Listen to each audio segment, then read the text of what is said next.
कि आवाम ने तोड़ दिया हुकूमत का गुरूर, दरबार तो लगा है पड़ा गमगीन में बेनूर है पर। अध्यक्ष महोदय, दरबार तो लगा है पर बड़ा गमगीन बेनूर है। और पहली बार ऐसा लग रहा है हारी हुई सरकार विराजमान है। जनता कह रही है चलने वाली नहीं सरकार। अध्यक्ष महोदय, जनता कह रही है चलने वाली नहीं, ये गिरने वाली सरकार है। और क्योंकि ऊपर से जुड़ा कोई तार नहीं, नीचे कोई आधार नहीं, अधर में जो है अटकी हुई वो तो कोई सरकार नहीं। दरअसल पूरा इंडिया समझ गया है कि इंडिया ही प्रो इंडिया है। इस चुनाव में इंडिया अलायंस की नैतिक जीत हुई है। ये पीडीए इंडिया की सकारात्मक राजनीति, पॉलिटिक्स जो पॉजिटिव है, पॉजिटिव पॉलिटिक्स की जीत हुई है।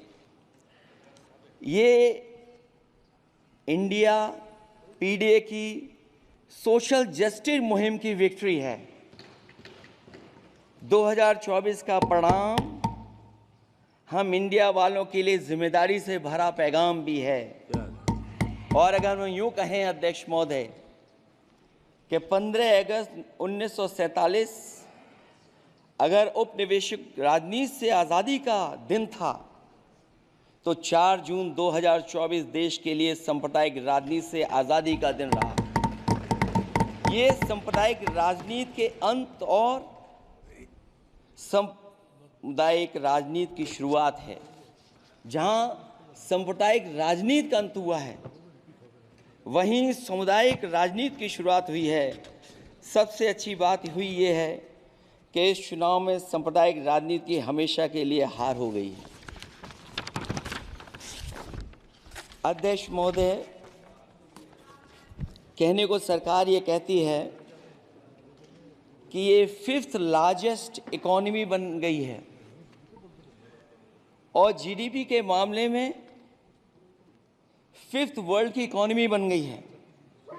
लेकिन अध्यक्ष मोदी, ये सरकार क्यों छिपाती है कि अगर ये हमारी सबसे लार्जेस्ट इकोनॉमी, अगर हम 5वें नंबर पर हैं, तो हमारे देश की पर कैपिटा इनकम, प्रति व्यक्ति आय हमारे किस स्थान पर पहुंची है। और हम लोगों ने तो अध्यक्ष महोदय देखा है कि अगर दिल्ली की सरकार ने कहा होगा कि $5 ट्रिलियन की इकोनॉमी बनेगी, तो जहां से प्रधानमंत्री जी चुन करके आते हैं, वहाँ का प्रदेश के सरकार भी कह रहे कि हम $1 ट्रिलियन इकोनॉमी बना लेंगे। देश की इकोनॉमी कहाँ पहुँच गई, पर कैपिटा इनकम क्या है। लेकिन अगर उत्तर प्रदेश की इकोनॉमी को अगर $1 ट्रिलियन की इकोनॉमी बनना है तो कम से कम 35% की ग्रोथ चाहिए। मुझे नहीं लगता है कि 35% की ग्रोथ उत्तर प्रदेश पा पाएगा। हम हंगर इंडेक्स में कहाँ खड़े हैं, नीचे से कहाँ हैं। जो 5th लार्जेस्ट इकोनॉमी की बात कर रहे हैं, वो इनइक्वालिटी के पैरामीटर पे कहाँ खड़े हैं, वो हैप्पीनेस इंडेक्स में कहाँ खड़े हैं। और जो लोग चुनाव को अपने तरीके से मोड़ते हैं, मैं उन्हें कहना चाहता हूं कि अध्यक्ष महोदय, इस चुनाव के परिणाम ने तोड़ने वाली राजनीति को तोड़ दिया है और जोड़ने वाली राजनीति की जीत हुई है। इस चुनाव में धन छल बल की नकारात्मक राजनीति की शिकस्त हुई है। ये चुनाव जो देश का हुआ, ये सकारात्मक राजनीति का नया दौर शुरू हुआ है। इस बार प्रो कॉन्स्टिट्यूशन वालों की जीत हुई है। हम मानते हैं संविधान ही संजीवनी है, उसी की जीत हुई है। ये संविधान मंथन में संविधान रक्षकों की जीत हुई है। अब ऊपर से नीचे की राजनीति का अंत हो गया है। अब नीचे से जो समाज की जो आवाज़ उठेगी वही राजनीति का आधार बनेगी। मैं कहना चाहता हूं कि देश किसी की व्यक्तिगत महत्वाकांक्षा से नहीं, जन आकांक्षा से चलेगा। मतलब अब मनमर्जी नहीं, जनमर्जी चलेगी। इस चुनाव का बड़ा पैगाम यही है।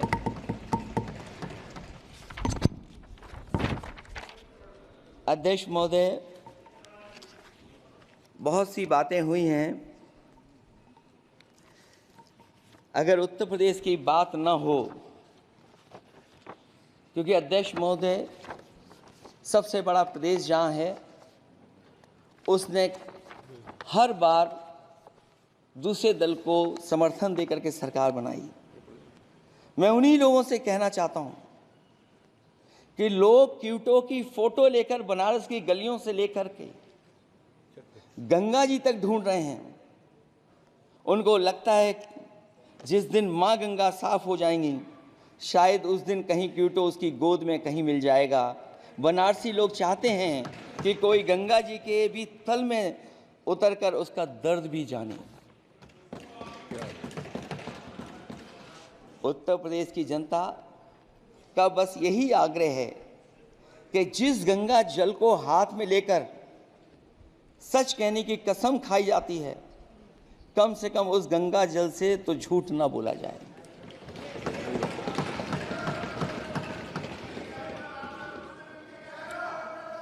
जहां विकास के नाम पर खरबों रुपए की लूट का राज खोलते भ्रष्टाचार के गड्ढे प्रदेश का नाम खराब कर रहे हैं, वहीं पहली बारिश में ही टपकती हुई छत और गिर चुकी स्टेशन की दीवार बेईमानी की निशानी बन गई है।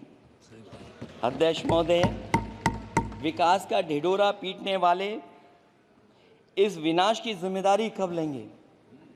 और रही सच्चे विकास की बात, तो हमने जो सड़क बनाई उस पर हवाई जहाज उतरे थे और उत्तर प्रदेश की मुख्य नगरी में सड़कों पर नाव उतरी हैं, और अभी बारिश और हो जाएगी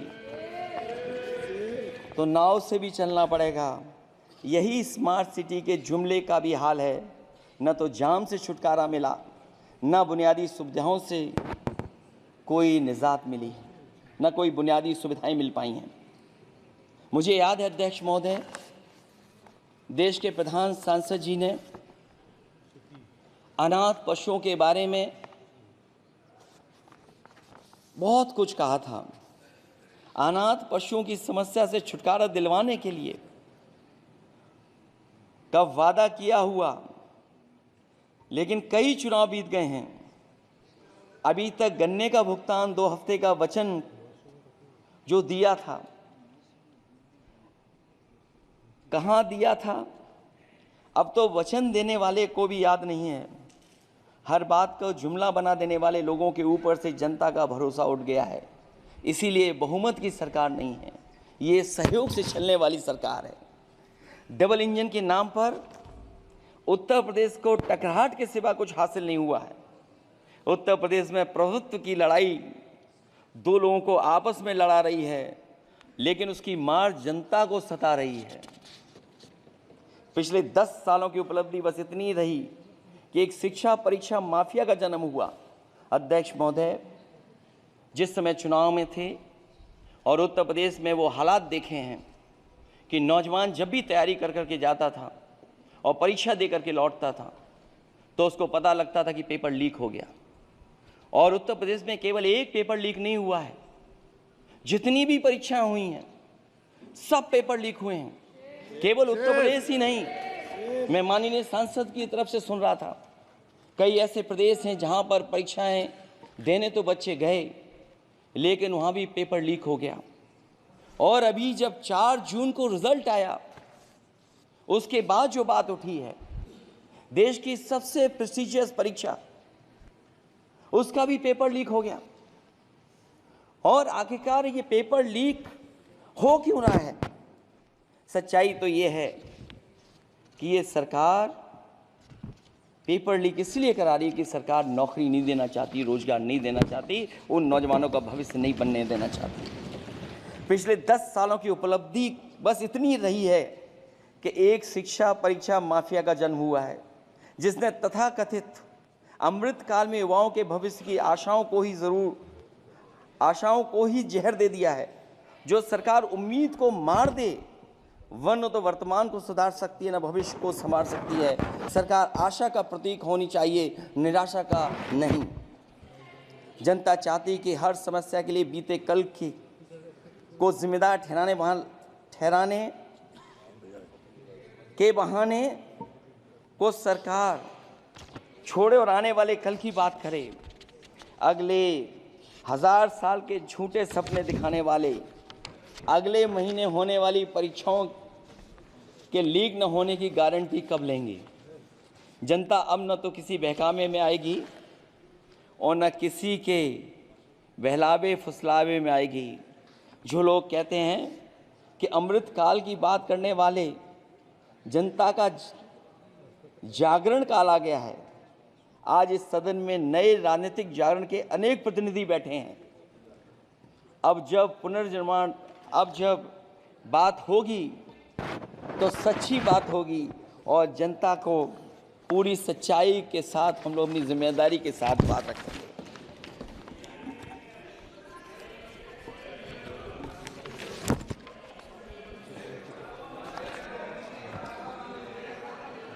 अध्यक्ष महोदय,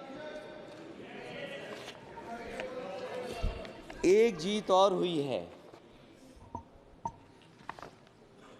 एक जीत और अध्यक्ष महोदय हुई है। मैं जानता हूं सत्ता पक्ष बैठे वाले लोग समझ गए होंगे। अयोध्या की जीत भारत के परिपक्व मतदाता की लोकतांत्रिक समझ की जीत है। और हम तो अध्यक्ष महोदय यही सुनते आए हैं, होए वही जो राम रची राखा। यह है उसका फैसला। अध्यक्ष महोदय, होई वही जो राम रची राखा, यह है उसका फैसला जिसकी लाठी में नहीं होती आवाज। जो करते थे किसी को लाने का दावा, वो हैं खुद किसी के सहारे के लाचार।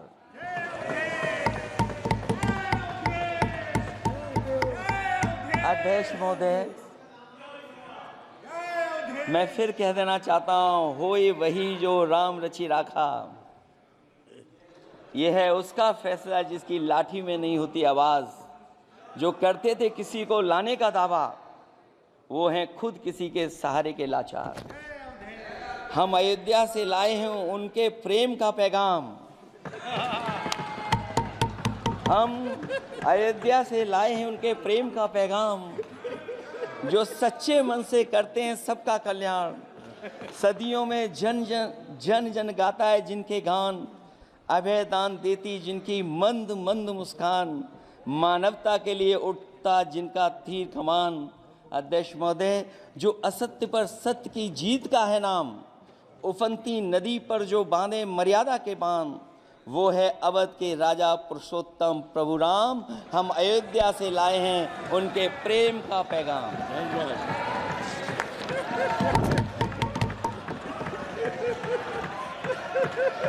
अध्यक्ष महोदय,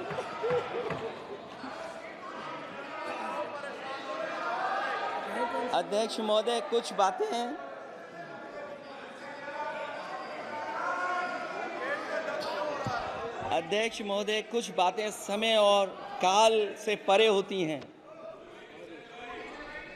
इसलिए आज यहाँ उत्तर प्रदेश के सदन में पढ़ा गया एक शेर याद आ गया, जो तब सही था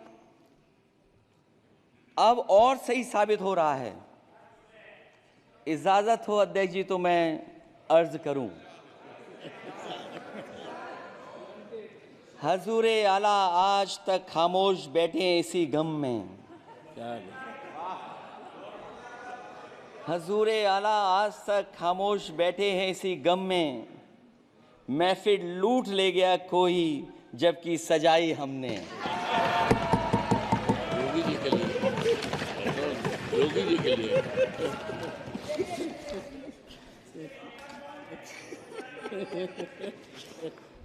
अध्यक्ष महोदय,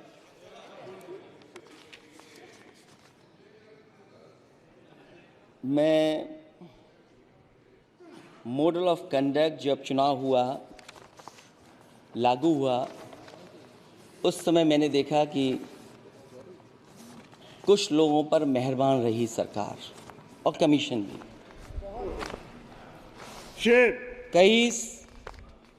मैं बहुत डिटेल में नहीं जाना चाहता हूं अध्यक्ष महोदय,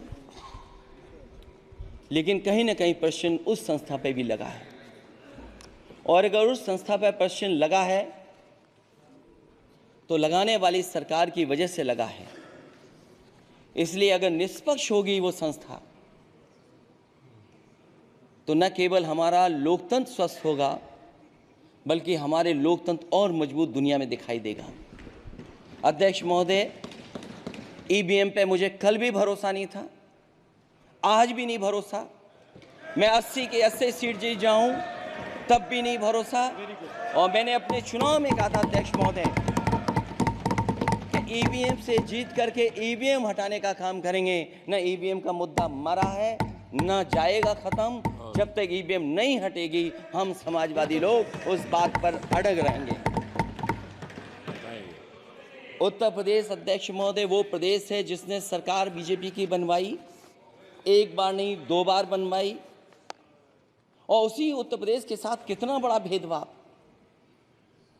उत्तर प्रदेश के साथ बड़ा भेदभाव। मुझे याद है वो दिन जब प्रधानमंत्री जी एयरफोर्स के सबसे भारी वाहन हवाई जहाज से उतरे थे सड़क पर। वो अलग बात है कि उस प्रदेश के मुख्यमंत्री उनके साथ नहीं बैठ पाए थे, लेकिन वो एक्सप्रेसवे जो बना था और आज भी जो उत्तर प्रदेश में बन रहे हैं वो उत्तर प्रदेश के बजट से बन रहे हैं। लेकिन दिल्ली की तरफ से कोई एक्सप्रेसवे अभी नहीं दिया गया है। न केवल इंफ्रास्ट्रक्चर में भेदभाव हुआ है, बल्कि हमें याद है कि प्रधानमंत्री जी ने बड़े पैमाने पे गांव गोद लिए थे। और सोचिए, अगर देश के प्रधान सांसद अगर किसी गांव को गोद ले लें और उस गांव की तस्वीर न बदले, तो शायद मैं नहीं समझता हूं कि किसी गांव की तस्वीर 10 साल में बदली होगी। मुझे वो गांव जिसको उन्होंने गोद लिया, जो प्रधानमंत्री जी की आदर्श योजना थी उसके तहत जो गोद लिया गया था गांव, वो 5 वर्ष पहले खूब शोर हुआ था कि बनारस शहर की तरह डोमरी में चमचमाने लगेगा एक गांव। हकीकत में कुछ नहीं हुआ। उसकी दुर्दशा वैसी की वैसी है, जैसे था गांव वैसे ही का वैसा है। टूटी सड़कें, कच्ची पगडंडियां, उखड़े और टूटे हुए ईंट के खंजे, बदहाल हैंडपंप, पावरलूम और पंखे के जाली के कारखाने को आखिर कब तक रफ्तार मिलेगी जो उस गांव में काम होता था, लोग करते थे। खाली पड़े रसोई गैस के सिलेंडर, अंधाधुंध बिजली कटौती के बीच इस गांव के लोगों को हर सुबह मजदूरी की कभी ना खत्म होने वाली तलाश आखिर कब पूरी होगी। तो सोचिए, एक गांव की तस्वीर ये है। जो गांव कभी गोद लिया गया था, उस गांव की भी तस्वीर नहीं सुधर पाई है। जो भाजपा के स्मार्ट सिटी के झूठे सपने में गांव के लिए कोई जगह नहीं है। अपने गांव गोद लेने की जो बात कही थी, क्या वो भी जुमला था अध्यक्ष जी? पता नहीं जिस गांव को गोद लिया था उसका नाम भी किसी को याद है कि नहीं। मैं नाम पूछ करके किसी को शर्मिंदा नहीं करूंगा, क्योंकि अगर नाम याद है तो ये तो और भी बुरी बात है कि अपने नाम याद रखने के बावजूद भी कुछ नहीं किया। जिसे गोद लिया जाता है उसे अनाथ बनाकर छोड़ देना अच्छी बात नहीं है। और अगर तस्वीर अध्यक्ष महोदय बदली हो 10 साल में उन तमाम गोद लिए हुए गांवों की, तो मैं सत्ता पक्ष के लोगों से कहूंगा जरूर इस सदन में बात रखें, जरूर बताएं आप। जो बात कभी अध्यक्ष महोदय कास्ट सेंसस की उठी थी, हम उस कास्ट सेंसस के पक्ष में हैं कि बिना कास्ट सेंसस के सामाजिक न्याय संभव नहीं है। सबको हक दिला पाना मुश्किल है। अध्यक्ष महोदय, राष्ट्रपति जी के अभिभाषण में अग्निवीर को लेकर के जो चिंता विपक्ष की थी और देश के नौजवानों की थी, वो चिंता वैसी की वैसी बनी है। अध्यक्ष महोदय, मैं ये कहना चाहता हूँ, मैं खुद मिलिट्री स्कूल से पढ़ा हूँ। मेरे साथ के बहुत बड़े पैमाने पे लोग फौज में हैं। मैंने समय समय पे जो मेरे साथ पढ़े जो सीनियर थे, उनसे भी जानकारी हासिल की है। बड़े बड़े ऑफिसर से मैंने पूछा है, वो शायद आपको न बता पाएँ, लेकिन दबी जुबान में उन्होंने कहा है कि देश की सुरक्षा के साथ अग्निवीर जैसी व्यवस्था लागू करने से समझौता हो रहा है। अध्यक्ष महोदय, किसी भी देश की सबसे बड़ी प्राथमिकता अगर कोई है तो वो देश की सीमाओं की सुरक्षा है। अग्निवीर जैसी व्यवस्था से कभी संभव नहीं है। अध्यक्ष महोदय, हम अग्निवीर व्यवस्था को कभी स्वीकार नहीं कर सकते हैं। आज नहीं कल, कल नहीं बाद में, जब कभी भी सत्ता में इंडिया गठबंधन आएगा, अग्निवीर व्यवस्था हमेशा हमेशा के लिए खत्म हो जाएगी।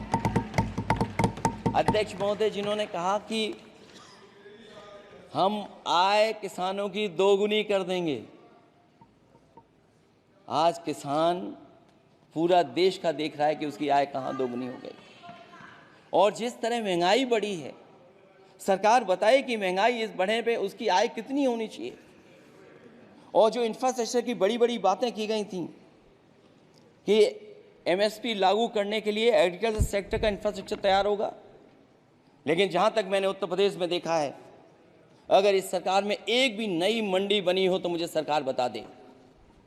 अध्यक्ष महोदय, जो इंफ्रास्ट्रक्चर एग्रीकल्चर सेक्टर में बनाने की बड़ी बात कही थी, अगर सरकार की तरफ से एक भी मंडी 10 साल में बनी हो तो जरूर सरकार बताए।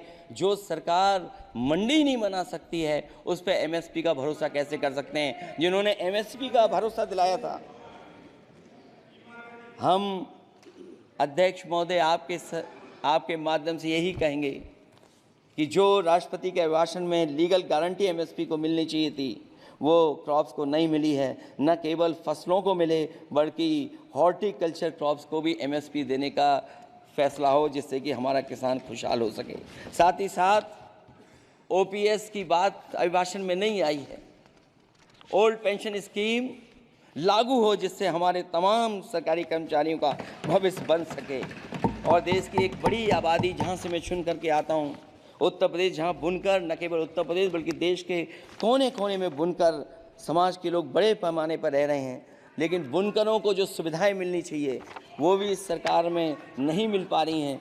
जो प्रदेश सरकारों ने कभी बुनकरों के लिए योजनाएं चलाई थीं, वो भी अध्यक्ष महोदय बंद कर दी हैं।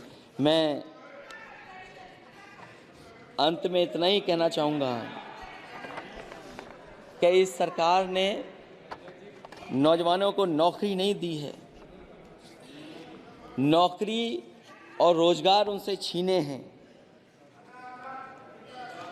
बहुत नौकरी छीनी है। इसलिए मैं कहना चाहता हूं अध्यक्ष जी,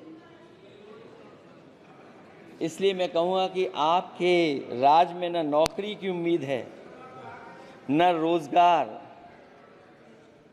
क्योंकि आपने छोटे कारोबारी तक को इतना छोटा बना दिया है कि न तो वो अपना पेट भर सकता है, न किसी को नौकरी पर रख सकता है। जो कुछ पद निकलते भी हैं तो उन पर लेटरल एंट्री के नाम से पिछले दरवाजे से कुछ खास संगी साथियों को रख लिया जाता है। आरक्षण का हक नॉट फाउंड सुटेबल के नाम पर हड़पा जा रहा है। और अध्यक्ष महोदय,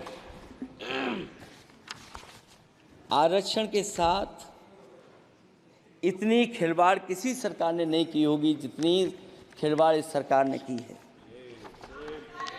जहां सरकारी नौकरियां नहीं दी जा रही हैं, और सरकारी नौकरियां इसलिए नहीं दी जा रही हैं क्योंकि उन्हें आरक्षण देना पड़ेगा। जिस प्रदेश से मैं आता हूं वहां सबसे बड़े पैमाने पे नौजवान बेरोजगार है। और पिछले 10 साल में जो क्वेश्चन, जो पेपर उन्होंने लीक कराए हैं, वो इसीलिए कराए हैं क्योंकि नौकरी ना देनी पड़े, और अगर नौकरी देनी पड़ेगी तो उन्हें आरक्षण भी देना पड़ेगा। ये जानबूझ करके सरकार नौकरी और आरक्षण के साथ खिलवाड़ कर रही है। मैं अध्यक्ष महोदय अंत में इतना ही कहना चाहता हूं, आशा है ये सरकार तब तक चलेगी तब तक उसके केंद्र में इस देश का हर एक गरीब, शोषित, वंचित, पीड़ित, पिछड़ा, दलित, अल्पसंख्यक, आदिवासी, महिला, युवा, छोटा कारोबारी, ईमानदार, नौकरी पेशा, आम आदमी और कर्मचारी, अधिकारी, मजदूर और किसान होगा, ना कि धनवान होगा। और शासन के आधार पर संविधान होगा। वह जुमलों की जगह सच में महंगाई, बेरोजगारी, भ्रष्टाचार, गरीबी, भुखमरी, सांप्रदायिक हिंसा, दलित व महिला उत्पीड़न, सामाजिक अन्याय जैसे मूलभूत मुद्दों का समाधान होगा। और भोजन, बिजली, पानी, दवाई, पढ़ाई जैसी बुनियादी ज़रूरतों के लिए कागजी योजनाओं की जगह सच में इंतज़ाम होगा। मैं एक बार फिर उत्तर प्रदेश की समझदार जनता द्वारा सबसे बड़ी पार्टी चुने जाने के साथ साथ इंडिया गठबंधन समाजवादी पार्टी और कांग्रेस को सबसे ज़्यादा सीटें जिताई, उसके लिए मैं उत्तर प्रदेश की जनता